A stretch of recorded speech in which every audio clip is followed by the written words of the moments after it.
Mas a gente abre o Você Bonita desta quinta com uma especialidade médica que vocês adoram e eu também. Aquela que cuida da saúde da mulher e que a gente precisa debater alguns temas. Eu já adorei o que as meninas prepararam aqui. Juju arrasou nas ilustrações, porque a gente recebe a ginecologista, a doutora Raquel Moro. Bem-vinda! Obrigada, Carol. Mais uma vez. Bom dia. Falei, hoje não tem como, tá todo mundo igual. Todo mundo de pretinho. Hoje é o preto básico, porque realmente tá, né, tá a cara aí pra gente estar nesse look. Doutora, bem-vinda mais uma vez. Muito obrigada pelo convite. Adorei o tema, então hoje a gente vai ter dois temas dentro aí da sua especialidade. A gente vai abrir falando de métodos anticoncepcionais. Super legal esses ilustras, a gente vai bater um papo bem sincero.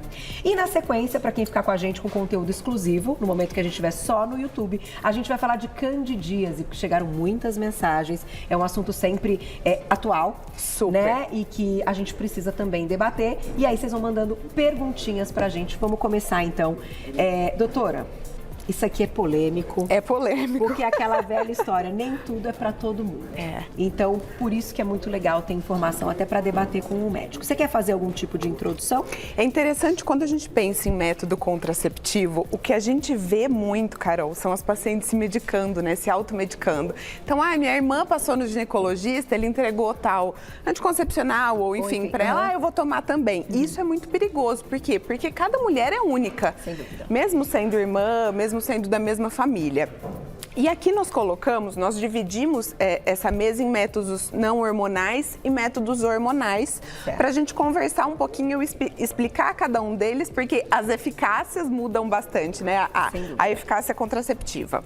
E nessa questão de contraceptivos e dos anticoncepcionais em si, vai depender muitas vezes do objetivo daquela mulher e da fase da vida que ela está. Exatamente. Então, por isso, acaba sendo muito individual. Mas vamos começar por esse grupo. Vou pedir para a Glaucia só falar comigo para eu testar meu ponto, que eu ouvi um barulho, não sei se a bateria dele acabou. Vamos lá. Não hormonais, então vamos começar por aqui. Acho que acabou a bateria mesmo. Agora sim. Voltou, Glaucia, tudo certo. Vamos começar, doutora. A gente vai escolhendo um a um, as ilustrações estão bem legais. Isso, ótimo. Vai na sua ordem aí. Então, os métodos não hormonais, eles são indicados para aquela paciente que por algum motivo tem contraindicação realmente de uso de hormônio, ou por opção, elas não querem usar hormônio por ser um tanto mais saudável, né? Então, a gente começando aqui pela camisinha. Então, vamos lá. A camisinha é um método também de barreira, é super importante a gente falar da camisinha, porque além de prevenir a gestação, claro que a taxa dela não é muito alta, é interessante nós entendermos também o que é o uso ideal do método, porque assim, o uso ideal, o jeito como a paciente usa, e o jeito adequado. Então, nesse caso, a camisinha também entra como contraceptivo e prevenção de doenças sexualmente transmissíveis. Para o início da vida sexual, para as adolescentes, ela é muito importante, independente de terem outro método contraceptivo. É super importante a gente falar isso também. E aqui a gente tem essa porcentagem, então, de não eficácia. De não eficácia, na verdade, por quê? Porque depende do uso da paciente. Se a paciente coloca a camisinha errada, se a camisinha sai no meio do ato sexual e a paciente não percebe, ou se acontece um furinho, isso cai, claro, a taxa de falha. Por isso que ela é um pouquinho mais alta, que a gente vai ver comparado, por exemplo, com os hormonais, exato. Perfeito. Vamos já falando de todas, a gente vai passando todas e aí conforme vão chegando as dúvidas. Isso, a gente vai voltando e responde, exato. Vamos lá. O DIU de cobre, eu confesso que é um método contraceptivo que eu gosto muito, que eu indico muito para as minhas pacientes. Ele é eu vou até pegar esse mostruário aqui, que a gente vai. Então, ele fica no fundo do útero da paciente. Esse aqui especificamente é um DIU hormonal, mas só para vocês entenderem onde ele fica localizado no útero da paciente. Ele faz uma inflamação local para prevenir a gestação. Isso explica por quê. Muitas pacientes têm aumento de fluxo e aumento de cólica com DIU de cobre. Então, ele não mexe em nada com a questão hormonal? Nadinha. Nada. Não bloqueia a ovulação. Também não. Mas acaba sendo como se fosse uma barreira, essa inflamação vira uma barreira. Isso, o local e o óvulo e o espermatozoide não conseguem se encontrar. Entendi. Mas, para algumas mulheres, então, ele pode comprometer quem já tem um fluxo Exatamente. grande. Ou uma paciente, por exemplo, que tem miomatose uterina ou que tem um fluxo de 5, 7 dias, se a gente colocar, muito provavelmente, aí vai ficar desconfortável, né? Entendi. Menstruar muitos dias. Agora, é baixíssima na ineficácia, então? Sim. Sim, é um método bem seguro. E quanto tempo a paciente pode ficar, doutora? O DIU de cobre isolado são 10 anos. E o DIU de prata com cobre, que é um DIU um pouco mais novo, também não hormonal, ele foi descoberto, na verdade, foi produzido para a prata diminuir um pouquinho a fragmentação, a liberação diária do cobre, para que não acontecesse tanto esse aumento de fluxo, esse aumento de cobre. Ele dura 5 anos. Tá, digamos que assim, é um passo um pouquinho mais moderno do que o de cobre. O de cobre isolado, exatamente. Certo. Qual é esse que está aqui? O método do muco cervical. Muco cervical. O muco cervical é o quê? Para a mulher que tem aquele fluxo bem regular e que conhece o próprio corpo, eu falo muito disso no consultório também, que as mulheres têm que se olhar, têm que se conhecer. Bem na fase do período ovulatório, o que elas percebem? Uma alteração na consistência do muco cervical e aumento de quantidade. Então, quando a gente vai olhar nos livros de ginecologia, tem aquele aspecto de clara de ovo.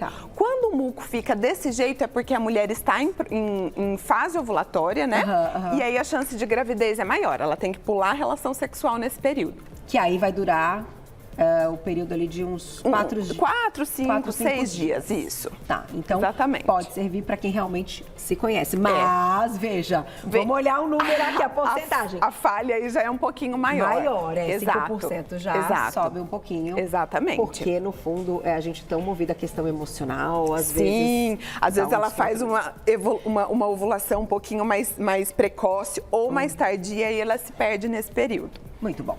Vamos para o próximo, que é esse aqui, ó, coito interrompido. Coito interrompido, então, que bastante gente ainda usa esse método, seria o não ter a ejaculação dentro do corpo da mulher. Porém, o que a gente tem que sempre lembrar? O líquido pré-ejaculatório no homem, ele também contém espermatozoides. Então, antes desse processo, também pode acontecer a gravidez. É por isso que o número é alto, né? 27% de ineficácia, porque... Isso não dá para prever. Certo? E não dá pra gente ter a certeza que naquele... E na quantidade ali. Então, tem que ficar atento. Eu vou fechar agora falando da tabelinha. Que também acaba somando a essa questão do muco cervical. Também pode ser uma... Exato. A mulher, conhecendo o próprio corpo, o seu ciclo, ela vai entender quando é a primeira fase do ciclo menstrual, quando é em torno do 14º dia, que é a ovulação, e a segunda fase, que é uma fase já que prepara a menstruação ou a gravidez, né? Então, ela vai calcular os dias certinho e também, mais uma vez, pular aquele período ali da ovulação. Então, aqui a gente tem algumas opções que podem, né, serem utilizadas de forma concomitante, né? Concomitantemente, que a gente pode usar a camisinha, aí lembrar do muco cervical, aí unir a tabelinha. Aí então, eu acho que essa parte não hormonal é super importante. No entanto, eu vou lá e já volto para a gente começar a parte hormonal, que eu acho que é o que gera muitas dúvidas, porque aqui a gente não vai estar falando também, doutora, só nessa questão contraceptiva. A gente vai estar falando de alguns, até possíveis tratamentos. Com certeza. Para alguns tipos de doenças, né? Então, mandem perguntinha na @VocêBonitaTV, vou lá e já volto para a gente continuar. Vamos lá, bora, que já tem perguntinhas do público na @VocêBonitaTV. Métodos contraceptivos hormonais. E vamos aproveitar e falar de algumas doenças, doutora. Vamos começar pela pílula? Vamos começar pela pílula. A pílula é polêmica também, né? Vamos lá. Então, a pílula anticoncepcional, como ela vai agir? Ela é uma associação de estrogênio e progesterona e ela vai fazer, a nível do sistema nervoso central, um bloqueio de eixo hipotálamo e hipófise, consequentemente, bloqueio da ovulação. Certo. Por isso que a paciente não engravida. Mas com isso, acontece a queda hormonal de vários outros hormônios, como, por exemplo, a testosterona. Que é por isso que muitas pacientes que usam pílula anticoncepcional por muito tempo têm baixa libido, baixa lubrificação, dificuldade de perder gordura, dificuldade de ganhar massa magra. Então, a gente pode ter aí algumas alterações de enzimas hepáticas, alteração de tireoide. E é super importante lembrar, gente, nesse método em especial, que muitas pacientes têm contraindicação de uso de pílula anticoncepcional mesmo. Quais são elas? Por exemplo, trombose, que muitas vezes não é conhecida pela paciente, enxaqueca com aura, a paciente que tem aquela dor de cabeça, que sabe que a dor de cabeça vai vir, que dá uma tonturinha, um enjoozinho, você fala, vou ter dor hoje. Essa paciente não pode usar anticoncepcional também oral. Toda paciente, na verdade, que tem dor de cabeça tem alguns pontos que ela tem que discutir com o gineco para ver se ela realmente pode usar. Sem dúvida. Então é um caso que a gente... Vamos deixar ele aqui, já já a gente volta na pílula, até eu acho que o público gosta um pouquinho desse tipo de comparação, para dar tempo da gente apresentar todos. Isso. Vamos falar do DIU hormonal? DIU hormonal. Temos 2 tipos de DIU hormonal, que é o Mirena, que ele é bem conhecido, e o Cailina, que é um DIU mais novo, também muito, muito eficaz. A taxa de eficácia deles é super alta, a gente vê 0,1% taxa de falha. E eles vão fazer uma alteração local do muco, dos filamentos, impedindo o espermatozoide, dificultando o espermatozoide de chegar no útero. Alguma porcentagem dessas pacientes podem ter bloqueio de ovulação? Sim, podem. Mas é uma taxa muito baixinha. É individual? É individual. E nunca dá para saber quais pacientes vão ser bloqueadas ou não. E tem como descobrir? A gente consegue perceber porque a paciente, muitas vezes, se ela tinha TPM, ela para de ter TPM. Ou a paciente que, como ela não está com a ovulação bloqueada, ela continua tendo aquele muco cervical. E menstrua. E menstrua. Assim, o Mirena, a taxa de amenorreia dele é maior que do Cailina. Então, assim, no mínimo, reduzir muito esse fluxo e reduzir muito a cólica, esse método vai. Mas também não dá pra gente garantir que essa paciente vai ficar sem menstruar completamente. Porque, doutora, o fato, muitas vezes, de não menstruar não é certeza absoluta que não ovulou, certo? Certo. Na maioria das vezes, quando a paciente ovula, ela vai menstruar, mas não é 100% garantido. Mas é um bom método. É um excelente método. Para quem tem endometriose? Então, isso que é interessante. Além de ter uma eficácia contraceptiva muito grande, gente, uma coisa que é interessante vocês discutirem com o médico de vocês eu tenho também muita cólica, eu tenho também muito fluxo, muita TPM, isso altera o meu dia a dia, é desconfortável e tal. Esses métodos são excelentes, porque além de uma alta eficácia, ela também vai ajudar a paciente nesse sentido. Mas agora eu tenho que te fazer uma pergunta importante. Meninas que não tiveram a primeira relação sexual podem colocar? Em tese, nós não colocamos. Já estão desenvolvendo um espéculo diferente e DIUs com um tamanhozinho menor para que essas pacientes possam colocar. Agora, pacientes que... Essa também é uma dúvida bem frequente. Pacientes que nunca tiveram filhos, aí pode, gente. Inclusive, é recomendado pela Sociedade Brasileira de Pediatria. Por quê? Porque adolescente esquece muito pílula, por exemplo. Entendi. E aí isso aumenta a taxa de falha. Então, ainda, meninas, que eu acho que as mamães têm, claro, essa dúvida. As meninas que ainda não tiveram a primeira relação sexual, neste caso, aguardem mais um pouco que teremos novidades. Exato. Que bom saber disso, né? Eu acho que também tranquiliza as mamães aí nessa questão. Sim, com certeza. Próximo, esse aqui é o implante. Implante hormonal. Hoje, nós temos um implante só no mercado que é reconhecido. Os outros estão entrando ainda no mercado com aquele chip da beleza, mas a gente não pode associar ainda com contracepção. O implante, ele também é muito seguro. De todos os hormonais, ele ainda entra como maior taxa de eficácia.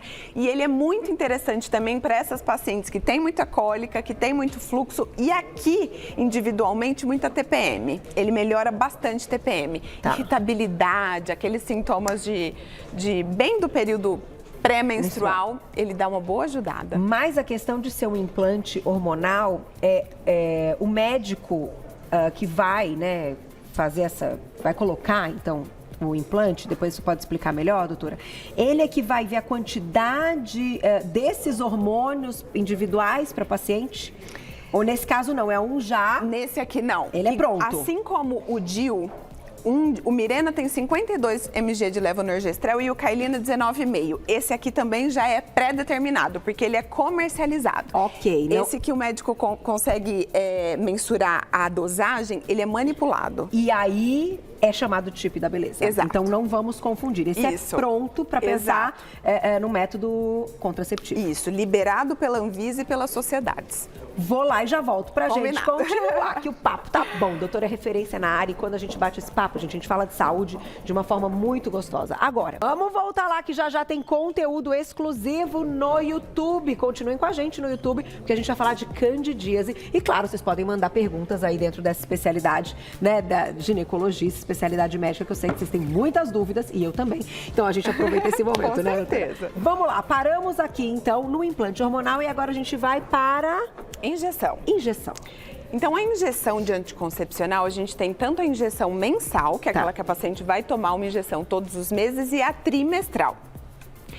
Ela é um método contraceptivo bem eficaz também, mas ela vamos colocar assim, é um método forte. Muitas vezes a paciente para de usar e ela fica sem menstruar bastante tempo ainda. Por quê? É uma dosagem hormonal bem importante. Então, esse método também deve ser reservado bem particularmente para algumas pacientes. Para umas que não vão poder de forma alguma, tantos outros que são considerados melhores. Exato. Com menos efeitos colaterais. Exato. Ou ali o final da vida reprodutiva, pertinho de menopausa, que se ela tiver uma irregularidade menstrual não vai fazer tanta diferença, seria a injeção. Perfeito. E vamos fechar com o anel vaginal. O anel. O anel vaginal, ele também é bem queridinho por algumas pacientes. Ele também vai ter a liberação hormonal de estrogênio e progesterona, e o benefício dele em relação à pílula é que ele não tem a passagem hepática, ou seja, eu não vou ter... O nosso fígado, ele não vai se sobrecarregar com toda essa digestão, né? E essas pacientes também podem usar 3 semanas e parar uma para menstruar, e algumas emendam. Interessante. Precisa de uma avaliação. E claro, né, a gente está falando de doenças, eu sei que vão chegar, vamos botar já a perguntinha do público, certo, Glaucia? Agora que a gente falou de todos, para entender melhor casos específicos de algumas doenças. Exato. Vamos lá, quem escreveu pra gente na tela? Aproveitem. Obrigada, Nívia, um beijo. Métodos hormonais causam celulite? Qual é o pior nesse sentido? Nívia, obrigada pela tua pergunta. Então, assim, a celulite, ela tá muito ligada com a desidratação da pele e ganho de peso. É uma preocupação muito grande das pacientes. Raquel, eu vou colocar tal método e eu vou ganhar peso. Alguns aqui, principalmente os hormonais, podem, não é que dá ganho de peso, na verdade, dá uma retenção hídrica. Com a paciente um pouquinho mais inchada, ela pode desenvolver celulite. É uma coisa muito notável? Não. Então aí, mesmo que você colocar um método hormonal, se você tiver uma qualidade de vida boa, boa alimentação, prática de atividade física, a chance diminui mais ainda. É isso, bons hábitos vão ser, eu acho que a porcentagem maior do que vai definir esse quadro, com né? certeza. Tem mais, olha lá, aproveitem, estamos ao vivo, tá bombando, viu? Glaucia já me falou que tá bombando. Amanda, obrigada, um beijo. Causa mau odor o DIU de cobre por causa dessa inflamação? Não, de jeito nenhum. É legal essa pergunta para a gente entender. A inflamação que o DIU de cobre vai causar é no endométrio, que é essa camadinha rosinha clara aqui dentro do útero, mas é uma inflamação somente para que o óvulo e o espermatozoide não se encontrem. Não que é uma inflamação que a paciente vai ter que tomar anti-inflamatório ou fazer um tratamento, ter dor, nada disso. Tá, nem na relação, né? Nem na relação, não. É só a forma com que o método vai prevenir a gravidez. Para quem não é indicado esse? Porque olhando todos, e esse não sendo hormonal, enfim, eu acho que ele acaba ganhando aí muito, né? Você não mexer nesse eixo e ter essa eficácia que a gente mostrou aqui. Mas quem não pode, não tem indicação para o DIU de cobre? O DIU de cobre, por exemplo, pacientes que tenham patologias que aumentem o fluxo menstrual, por exemplo, mioma, endometriose, adenomiose, algum problema de coagulação que predispõe a sangramentos, ou aquela paciente que tem muita cólica por si só. Entendi. Ela pode ter piora do sintoma também. Para todas as outras, excelente dica, né? Excelente método. Tá bom. Próximo, olha lá. Regina, obrigada. Já ouvi dizer que o melhor método para quem tem problema na tireoide, como síndrome de Hashimoto, seria o DIU. É verdade? Regina, então assim, para esses problemas de tireoide, a gente entender, particularmente Hashimoto, métodos não hormonais são benéficos. Não necessariamente só o DIU de cobre, mas métodos não hormonais. Lembrando que alguns métodos hormonais podem alterar enzimas tireoidianas. Isso é importante da gente falar também. Mesmo que ela faça o controle certinho com a medicação. Mesmo que ela faça o controle certinho. Olha, gente, isso é algo importante. Por isso que é importante acompanhamento médico, gente, para qualquer método hormonal que vocês decidam usar. Tem mais perguntinha? Dá tempo. Já conteúdo exclusivo no YouTube. Claudibete, um beijo, obrigada. Quando não existe uma lubrificação visível no homem, ainda assim corre o risco de gravidez no método de retirada da ejaculação? Sim, que seria o coito interrompido que nós falamos. Muitas vezes, quando o pênis está dentro da vagina durante a relação sexual, se ele liberar uma quantidade pequena de líquido ejaculatório, a paciente não perceber e ali houverem espermatozoides, pode. Claro que a chance disso é pequena, gente, mas assim, falar que é zero, não é. Não é, que foi o que a gente colocou aqui e até, não eficácia, né, 27% acaba sendo alta. Mas lembra que a gente comentou que você pode usar esse método associado à tabelinha, associado ao, né? Exatamente. E aí, talvez... Ir casando métodos. Casando os métodos, né? Dá tempo de mais uma? Temos 50 segundos antes da parada. Vamos lá, bem rápido. Andréia, obrigada, um beijo. Quem tem fibra adenoma na mama pode tomar anticoncepcional? Pode tomar anticoncepcional sabendo que ele pode ter um aumentozinho, porque é um tumor benigno, responsível ao hormônio. E nessas pacientes também, a gente saber que antes do período menstrual, ele pode aumentar um pouquinho de tamanho. Perfeito. Doutora, eu vou te agradecer nesse primeiro momento, @doutorabreviado Raquel Moro, @doutorabreviado Raquel Moro, lá no Instagram para vocês seguirem, porque agora é o seguinte, durante o horário eleitoral gratuito, Você Bonita continua no site, no aplicativo da TV Gazeta e também no nosso canal do YouTube, youtube.com/Você Bonita. Claro, fique com a gente, conteúdo exclusivo.